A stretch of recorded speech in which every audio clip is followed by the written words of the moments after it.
Christmas സമാധാനത്തിൻ്റെതാണ്, പ്രത്യാശയുടെയും. ലോകമെങ്ങും പുൽക്കൂടുകൾ ഒരുക്കി ക്രിസ്മസിനെ വരവേൽക്കുന്നു.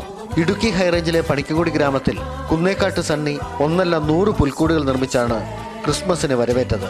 2 വർഷം മുമ്പ് ബാധിച്ച അർബുദ രോഗാവസ്ഥയിൽ തളരാതെയായിരുന്നു ഈ 50-കാരൻ്റെ പുൽക്കൂട് നിർമ്മാണം. മരപ്പണിക്കാരനായ സണ്ണിക്ക് ലിംഫോമ എന്ന രോഗം ബാധിച്ചതോടെ ഭാരപ്പെട്ട ജോലികൾ ചെയ്യാൻ വയ്യാതായി. ചെറിയ ജോലികൾ ചെയ്യാമെന്നുള്ള ആത്മവിശ്വാസത്തിലായിരുന്നു പുൽക്കൂട് നിർമ്മാണം തുടങ്ങിയത്.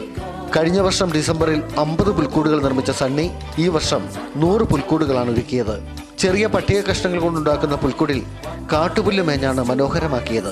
പുൽക്കൂടുകൾ വാങ്ങാൻ ആളുകൾ എത്തിയതോടെ മരുന്ന് വാങ്ങാനുള്ള പണം രോഗാവസ്ഥയിലും ഉണ്ടാക്കാൻ സണ്ണിക്ക് കഴിഞ്ഞു. താനുണ്ടാക്കിയ പുൽക്കൂടുകളിൽ ഉണ്ണിയേശു പിറക്കുന്നതിലുള്ള ആഹ്ലാദമാണ് സണ്ണിക്കിപ്പോൾ.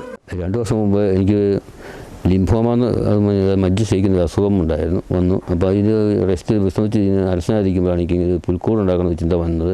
ഇതൊരു ചെറിയൊരു ആശ്വാസവാനമാകുകയും ചെയ്യും. ഇതിനിപ്പം ഇത് തുടർന്ന് മുന്നോട്ട് കൊണ്ടുപോകണമെന്നാണ് ആഗ്രഹിക്കുന്നത്. മറ്റു പണികൾ ചെയ്യാൻ സാധിച്ചെങ്കിൽ പോലും ഇത് അവസാനിപ്പിക്കാതെ സ്ഥിരമായിട്ട് ചെയ്യണമെന്ന് എല്ലാ വർഷവും ചെയ്യണമെന്ന് ആഗ്രഹിക്കുന്നത് ഡിസംബറിൽ. തുടർന്നുള്ള വർഷങ്ങളിലും ഡിസംബർ സമാഗതമാകുമ്പോൾ സണ്ണി പുൽക്കൂടുകൾ ഒരുക്കും. പല രൂപത്തിലുള്ള പുൽക്കൂടുകളും ഇദ്ദേഹം നിർമ്മിക്കുന്നുണ്ട്. മടക്കിയെടുത്ത് കൊണ്ടുപോകാവുന്ന രൂപത്തിൽ പുൽപ്പായി കൊണ്ട് മേഞ്ഞ പുൽക്കൂടും ഇത്തവണ സണ്ണി നിർമ്മിച്ചിരുന്നു. സാമ്പത്തിക ക്ലേശം കൊണ്ട് വലഞ്ഞ സണ്ണിക്ക് ഡിസംബർ പ്രത്യാശയുടേതായി മാറി.